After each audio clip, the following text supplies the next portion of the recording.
Nous allons discuter maintenant l'équivalence du filtre adapté et le corrélateur. Donc, il y a deux raisons pour lesquelles on discute ça. C'est juste pour savoir qu'il y a deux manières de faire l'implémentation d'une solution pour le récepteur linéaire d'échantillonnage. Mais il est aussi important pour voir l'équivalence de l'analyse que nous avons fait dans la semaine précédente avec le récepteur linéaire d'échantillonnage et avec l'analyse dans l'espace de signal. Donc, c'est dans la section que nous avons précédemment, mais maintenant, on va parler plutôt des équivalences. Donc, nous avons vu deux approches à date. La première approche, j'ai proposé le récepteur linéaire d'échantillonnage. Et dans la deuxième approche, nous avons plutôt proposé l'espace du signal. Donc, deux manières de faire l'approche des mêmes sujets. Le récepteur linéaire d'échantillonnage, nous avons fixé le type de récepteur. J'ai donné la structure. On a utilisé la théorie des probabilités pour déterminer c'est quoi la règle de décision qui va optimiser la performance de cette structure qui était proposée d'avance. On a aussi choisi le type de filtre à utiliser pour maximiser le rapport signal à bruit. Donc, filtre qui était choisi et stratégie pour la règle de décision, ça veut dire la comparaison de statistiques du test avec une seuil. Dans le deuxième cas, on a commencé de zéro. On a oublié cette structure qui était donnée. On a plutôt dit, on va juste faire une analyse dans cette construction qui est l'espace du signal. Et avec l'espace du signal, nous avons introduit la représentation du signal comme une vecteur dans un espace vectoriel. Et on a retourné à représenter les règles de décision qui finalement étaient la même optimisation dans les deux. C'est seulement la mathématique qui a changé. Ici, c'est une approche vectorielle. Ici, c'est juste une scalaire. Et on est arrivé à une structure de corrélateur. Et c'est ça que je veux discuter aujourd'hui. Premièrement, que le filtre adapté, c'est l'équivalent de corrélateur et de voir comment les deux approches finalement donnent la même solution pour la réception. Donc, voici le récepteur linéaire d'échantillonnage. On a été proposé cette structure.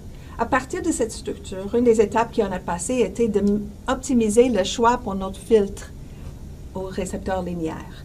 Donc, on a trouvé que pour maximiser le rapport signal à bruit, la meilleure stratégie, c'est d'utiliser le signal lui-même pour définir le filtre à la réception. Donc, en autre mot, on doit utiliser au récepteur exactement le même filtre que le filtre qui était utilisé au transmetteur pour générer le signal. Donc, le signal est généré avec une certaine forme. À la réception, on adapte à cette forme-là pour maximiser le rapport signal à bruit. La prochaine étape, c'est de faire l'échantillonnage. On fait passer le signal reçu par ce filtre et on échantillonne. Et cet échantillon, on appelle la statistique du test et on prend une décision basée sur cette statistique du test. Donc, la statistique du test est clé pour la performance de ce système. Donc, la définition de statistique du test est, bien sûr, c'est la sortie du filtre. Et la sortie du filtre est le signal à l'entrée, convolution avec la réponse impulsionnelle du filtre. Donc, voici en équation cette statistique du test. Donc, ici, c'est la convolution, mais évaluée ou échantillonnée à t égale à t majuscule. Donc, on passe par la définition de la convolution, c'est juste une intégrale. Donc, on a l'intégrale ici, et cette intégrale doit être évaluée à t égale à t majuscule. Donc, la seule place où t paraît dans cette équation est ici. Donc, on remplace par t majuscule et on peut le simplifier. Et finalement, la statistique du test est donnée par cette intégrale. Et cette intégrale, c'est le corrélateur. Donc, ici, c'est le filtre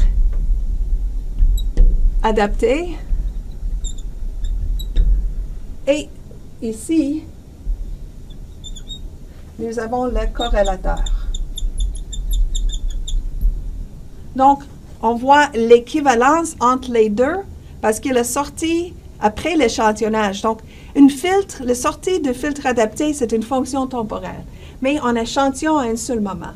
Quand on fait la corrélation, on fait la multiplication des deux signaux, mais on intègre sur un intervalle pour arriver à un chiffre. Et finalement, ces deux sont équivalents.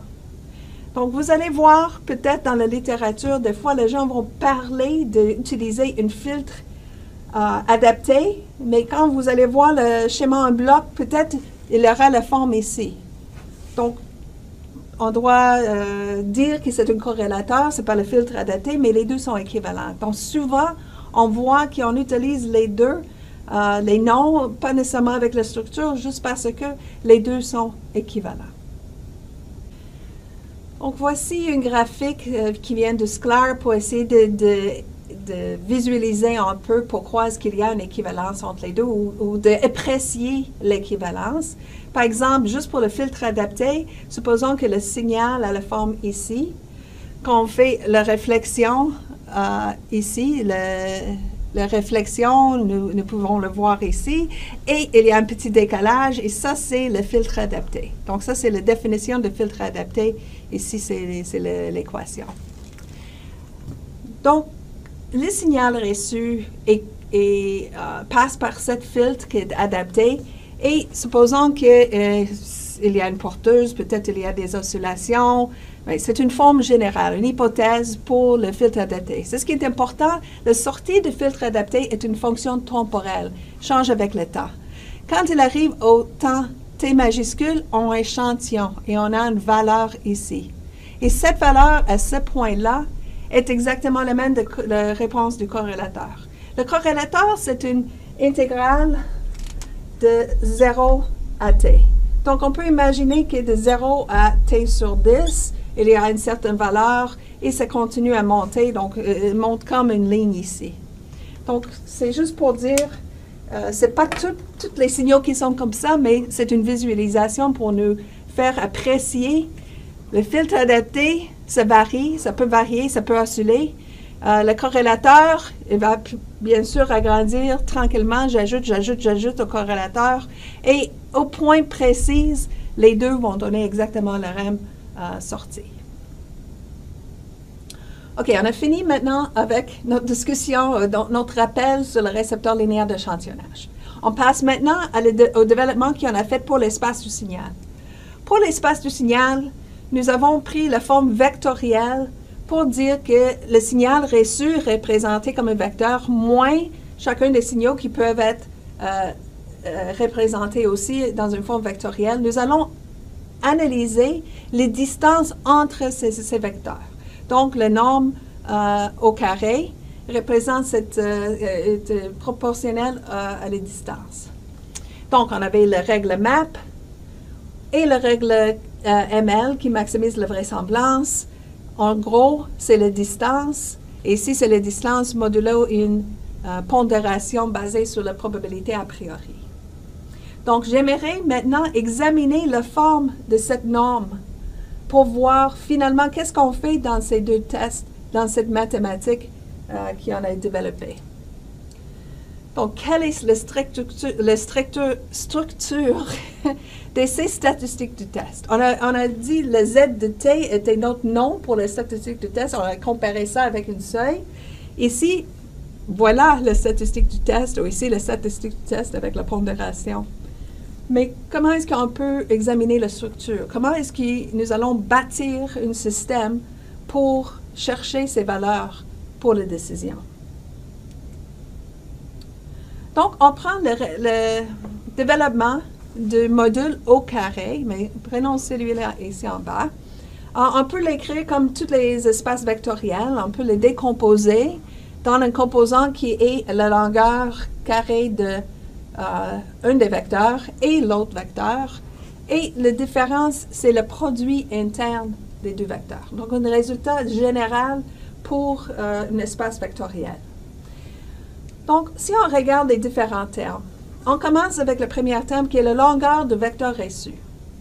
Nos règles de décision sont de chercher parmi tous les SI ce qui minimise cette expression. Prenons la vraisemblance.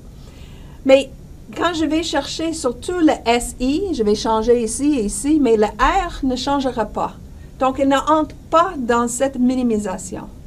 Donc, je peux l'oublier, ce n'est pas important pour la décision. L'autre est la longueur de vecteur pour chacun des signaux.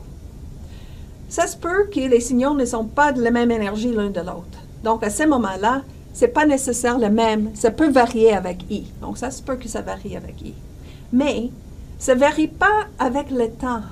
Donc, le S1, le S2, le S3, il y a toujours la même longueur. Si je l'envoie une séquence S1, S3, S1, SS, S1, S3, chaque fois que je vois S3, il y a toujours la même longueur. Donc, quand c'est le temps de prendre une décision, pour cette symbole, c'est quel symbole qui est envoyé, je n'ai pas à récalculer cette valeur-là. Cette valeur est la même tout le temps. Donc, encore une fois, les symboles, c'est la collection de SI. Et eux, ils ont une certaine longueur, ça peut varier avec I, mais ils sont fixes avec le temps. Chaque fois que j'envoie S1, c'est toujours la même longueur. Il y a le vecteur reçu. Et bien sûr, c'est différent chaque fois. Chaque symbole, il y a un différent bruit qui est envoyé, et il y a un autre symbole qui est envoyé. Donc, le vecteur reçu est en train de changer tout le temps. Mais je n'ai pas besoin de le calculer parce que ne change pas la minimisation. Donc, ça veut dire que c'est ce qu'il reste à calculer à chaque symbole est le produit interne. Et ça, c'est notre statistique du test, parce que c'est ça qui change. Nous avons une statistique du test qui est, disons, calculée R moins SI. Et ici, c'est la partie qui en prend décision. Décision, qu'est-ce que ça veut dire? Prendre décision, c'est chercher le I qui minimise. Donc, j'ai besoin de savoir tout ça pour prendre la décision. Mais ici, c'est un calcul. Et le calcul à faire ici, je n'ai pas besoin de calculer RI. Et le SI sont précalculés. Donc, à chaque instant du temps, ce n'est pas partie de la complexité. Qu'est-ce qu'il faut calculer à chaque intervalle, chaque symbole? Et c'est produit interne. Et le produit interne, il est quoi? Le produit interne, c'est un corrélateur. Notre définition de le produit interne pour notre espace du signal est le corrélateur. Au départ, à la construction de notre espace du signal, on a donné ça comme définition.